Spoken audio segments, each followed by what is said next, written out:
Welcome to the Shelf Improvement Podcast, where our CEO and co-founder, Stan Zylowski, sits down with guests from all walks of life.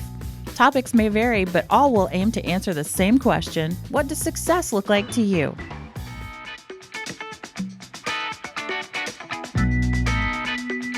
Welcome to Shelf Improvement. Oh, nice. This is our episode 1 of Shelf Improvement. A New Hope. That's yes, episode 1, A New Hope. I like that very much. This is Stan Zylowski. We're here at the vaunted studios inside the Movista space at the Ice House in Bentonville, Arkansas, and we are joined today by Graham Cobb, who is is executive director. Is that right? What is your title? Technically, it's president and CEO. Is that right? Seriously. Wow. Yeah. And it's a long name now. Bentonville, Lowell, Bella Vista Chamber of Commerce. We get paid by the letter. It's the Greater Bentonville Area Chamber of Commerce. Oh, I like that. That's actually less than it used to be, right? Because it used to have the Bella Bentonville, Vista. Bella Vista Chamber of Commerce. Right. I mean, I think it's 6 1/2 dozen or the other. Yeah. I like it, though. With a little rebranding. And I mean, Bentonville is the brand. But we do a ton of work with Pea Ridge and the outlying areas. But I think now that Bentonville really does have a global brand, you kind of want to stick to that one thing and hammer it. Sure. Yeah, you kind of have to have a mothership, right? Someone's got to be a mothership. You came to our area, to Northwest Arkansas, from Central Arkansas. Yep. Right, from Little Rock. But let's back up even further. Mm-hmm. So where was Baby Graham? Ooh, Baby Graham was in Little Rock. Okay. Born and raised. Stank at sports. So I found the choir and then bands. And so my team sport was playing in garage bands growing up. Nice. Yeah. And what was your instrument of choice? Well, I played guitar and was the worst musician in each band I was in. And that's fine. That's not like false humility. I was the worst musician in each band. Now, is that because you picked such great musicians to play with? I was with killer musicians. Okay. Yeah. And I always played up, like I didn't want to embarrass the team, didn't want to be the guy that dropped the ball. Right. So I was as good as the other people I played with at the time, generally. But if I didn't practice all the time, I wasn't getting better, and I didn't enjoy sitting on the couch playing guitar the way that my friends enjoyed constantly practicing their craft. But a lot of those guys have gone on to be professional musicians, working musicians, if you will. Well, you put them where they, Yeah, I was a launch pad. Right? Yeah, basically. Exactly. Without you, they're nothing. Yeah, pretty now, much. Were you a public school kid, private school kid? Private schools until 6th grade. So I went to a small parochial school, cathedral schools, Episcopal church school in downtown Little Rock. Okay. 21 people in my class. Yeah. I mean, it was cool. I actually they kind of it was the whole you can be the best at whatever the you is. I mean they just instilled this real comfortable level of confidence. So you graduated high school 94. So I left the 21 person school right into public schools in Little Rock, and talk about a real shock. I mean, so hit junior high in late 80s, height of kind of gang stuff in Little Rock. It was basically hair metal and gangster rap, and I love both of those things a lot, really do. So you had tough times in Little Rock in the public schools. My mom is a public school teacher. My wife was a public school teacher, still is in Bentonville now. But I really saw kind of two sides of the world there. Didn't know it at the time, but man, it kind of stuck. And then went to Central High. Wow. Obviously, no kidding. Civil rights institution there. And graduated there in 1994. What was that experience like? Let me ask it this way. Would you recommend it? Absolutely. Okay. Because if you can make it at Central High, you can make it anywhere. I love that. Yeah. I mean, my mom taught at Central, and I was allowed to potentially fall through the cracks. Right. So it was very much, hey, we're not going to talk about home at school, and we're not going to talk about school at home. You go survive. But you did well in school. I didn't do great in school. Okay. B student. Okay. You know, I blew it off a lot, honestly. Like I played in punk rock bands and wanted to smash the state. And it was the era of Bill Clinton getting elected president. So it was just kind of like, wow, why are we even wasting time here? Let's go off and do whatever we want to do. We can be the president. Right. Look at this guy. Right.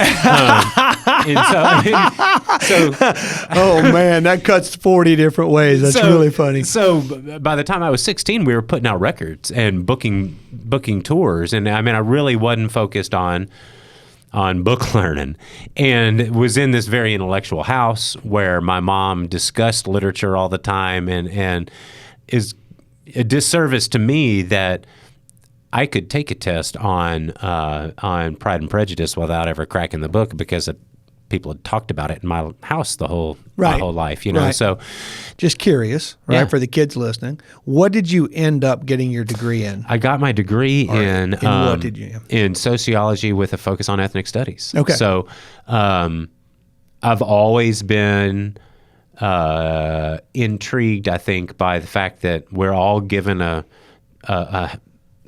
hand to play. Yeah, we we're all all have, dealt, you know, if this is a card game, we all have a hand. Yep. Man, they are not all the same. No, they're not. And the dealer, in a sense, knows exactly what cards he's handing out. Right. You know, Yep. so I've always been intrigued by that. I've always enjoyed seeing the struggle and the rise and the ability to do more, whether that's no matter what you fall into, whether that's economic, whether that is where you're born, what you look like. So Okay. So you get done, right? Now, how old now at this point?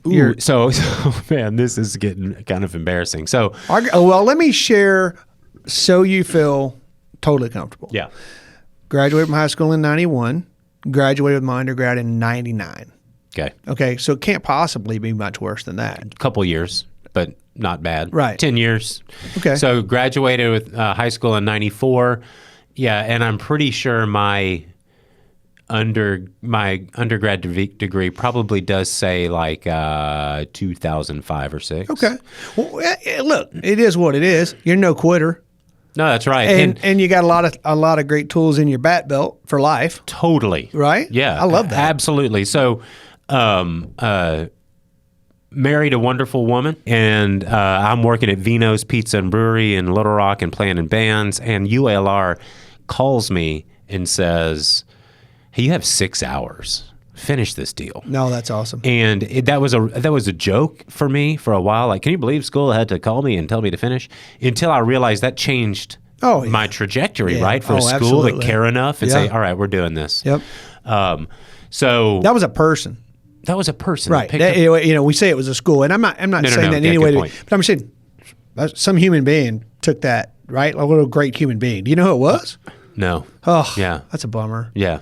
All right. Well, whoever you are, we love you. Thank We you. love you. There you go. Yeah, and I was on the alumni board of ULR of all things. Once I had a title they thought was good enough to put me on the alumni board. Well. And it was funny because I wanted to cover up my badge that said 2005 because I was like, nope, class of 99. Yeah. You know. Yeah.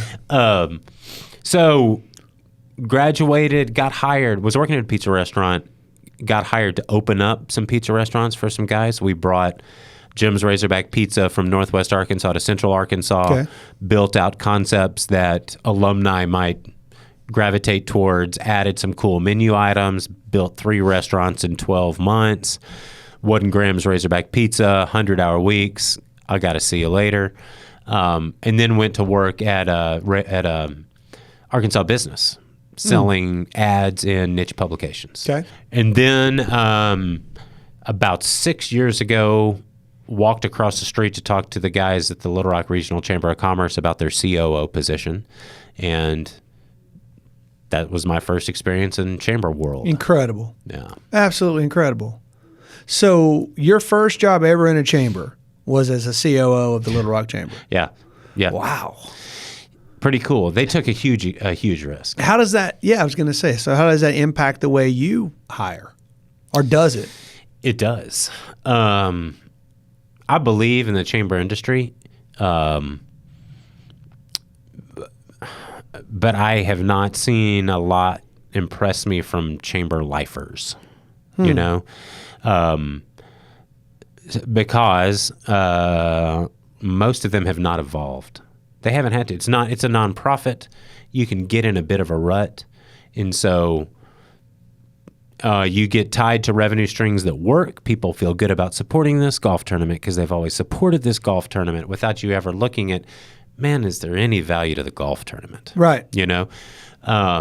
So there is, by the way, value to a golf tournament for a whole lot of people. Well, so let me ask this, right? I'm going to throw a straw man out. This is, I share this all the time. I used to be on the chamber board. Yeah. And I think I was probably too radical for the chamber board when I was there. Whatever. The timing wasn't right. So it just didn't work out. It makes sense for me to be there, and I went away. But my view was always that you have sort of two you're sort of like Robin Hood without the robbing part, right? You have one part of your job which is to generate income. Yep. And you have another part of your job which is to use that income to drive things forward for your customer base, right? Which Yep. is in essence your members, right? So something like the golf tournament, right? That's a pure play, let's make some money, right? So that we can do something better with it. Yeah.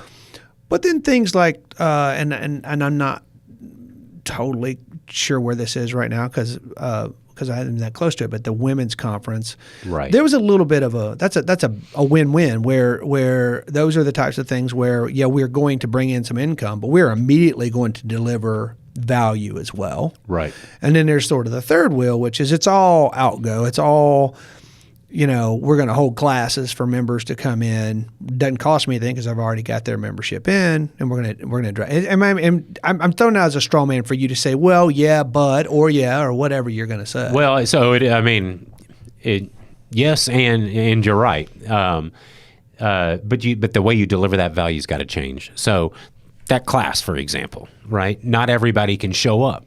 If 80% of your members are small businesses, they work 16 hours a day. Right. And you're saying, come to a lunch and learn. They're like, yeah, thanks. Yeah. Like, Right. Guess what? My lunch and learn is me Right. calling on these receivables. Exactly. So how do you deliver that content? We're still working through that. Is it through a vlog? Is it through a podcast? Do you record things and then make them available? Do you just source and curate stuff off the internet that small business owners don't have the opportunity to research themselves? Yes, and yes. So we do a lot of that. Then there are things that are going to lose you money that are an investment. We're doing programming around diversity, equity, and inclusion. And I think that's very important because there's a easily made, for me, business case around DEI, right? Mm-hmm. It's never going to be a profit center for us. This fool, speaking now, put that as a profit center in his budget and said, we can sell sponsorships around this. It'll cash flow. The truth is, no, you can't. Young Entrepreneurs Academy, right? We send 10 folks through entrepreneurial training to help them launch a business. That's going to lose us money. Right. It just is. Sure. But then you have a women's conference, a tech summit. They're in and out. They make you money. They make they build capacity for the organization, right. But you're also able to deliver some massive value. Absolutely. And then there's a golf tournament. There's website sponsorships. There's things that are just straight up revenue drivers. Right. But all with an eye towards your global goals. So you're a nonprofit. We want to be. I don't want to lose money ever in a year. No, but right. I don't need to. And I want to put a little bit back every year so we can continue to take chances. Sure. And invest in things that we don't know. Sure. Will break even because we know they're good for the community or a business resource. But it should all go in and back out. So where's it all going, right? Like, where do you see our area in, I don't know, 5 years, 10 years? Can we sustain the growth, right, would be my first question. Second question is, as a region, we are growing. But it's somewhat pocketed, right? Yeah. Where the growth is coming from. There's also, I think, a fair amount of transference. My friends in Fayetteville love it when I say Fayetteville is where it was and Bentonville is where it is. I'm sure they do. They really like that a lot. But where do you see it going, Graham? As a however you want to take that, right? Yeah. Well, so until yesterday, I would say that 56% of Bentonville wasn't born in Arkansas. Then yesterday, that number's now 64. Mm-hmm. So if that trend continues, I think we continue to grow. We grew 46% as a region as a city between 2010 and 2018. Mm-hmm. We grow 5% as a region roughly every year. That means that if we're 550,000 people, we'll be 1 million people in 10 years. That's crazy. I do think we sustain that because I think there's equal parts attraction and then of people going, man, I want to move there because it's awesome. I want to move there because there's no other place where there's economic options afforded to all these different people, right? Because of you got 3 Fortune 500s. Well, you really have 4. Let's take Sam's out of Walmart, and it's its own Fortune 500 company, right? And then you have all of the ecosystem that's grown up around serving those companies. Yep. And then there's other folks that are just fleeing wherever they are. Yeah. Because they did their time in Austin, and you know what? I want to have kids now. This is expensive. They did their time in the Bay Area. Man, this is expensive. Where can we go that still is killer? The quality of life's great. We can find cool stuff to do. It's a hypermobile economy. I can work anywhere. And I think the Heartland becomes a screen catching those folks. And Bentonville, specifically North Bentonville, but Northwest Arkansas is really well positioned to rise to the top of the Heartland. So thank you for joining our podcast. I think over time we will chat more, especially if we have, news to share, things that are going on. We'd love to do that. I asked you and was excited about having you coming in because I think in a lot of ways you represent the maturing and the progress of Bentonville. The fact that you came here from a significantly larger market. You bring a set of attitudes that are clearly differentiated from those of not just your predecessors, but I think there's a lot of folks, like you said, that just don't have that much of a progressive, and I don't just mean socially progressive, but an economically progressive outlook and that sort of thing. So I think you're the right guy in the right place. And so my last question is, we talked about the town and the growth and all that sort of thing. What about you? I see you myself as Senator Cobb. Ooh, man! No. You look like you could be a senator. I'd rather be a game show host, and I feel like I look like I could be a game show host or a senator. Fair enough. Yeah. I need bigger hair. Yeah, something. But you do. At least you have hair. One up on me. Good point. Yeah. I don't know, man. So people honestly have always said, "When are you going to run for public office?" I just don't. I think. You don't hate yourself, or right? No, I just think more can be done for people from the private sector. I think we need great politicians. We need great people in the public sector. But I understand how to drive profit, and I like to be able to use that profit for good of the most amount of people possible. I personally don't come from a place of wealth or have the opportunity to give back philanthropically at a high level. So I love being in an organization where I can do that. And I think even if I were, not a senator, but let's say I was in leadership at a for-profit company, that would be important to me. How do we drive this revenue and then give back to the company in a way that's good for the most people, or give back to the customer in a way that's good for the most people? I don't know how you can be successful otherwise, honestly. Not today. Listen, thank you so much. Appreciate your time today. Thanks, Dan. We'll talk more Appreciate everything that you do in the community, and appreciate your friendship. So, listen, that's it from for this episode of Shelf Improvement. I had to be reminded. Shelf Improvement. It's a new name. We're excited about it. We didn't talk much about the shelf today, but we're in Retail Central, so it's always about the shelf. So hope you enjoyed it. Hope you have a great day, and we'll talk to you again very soon.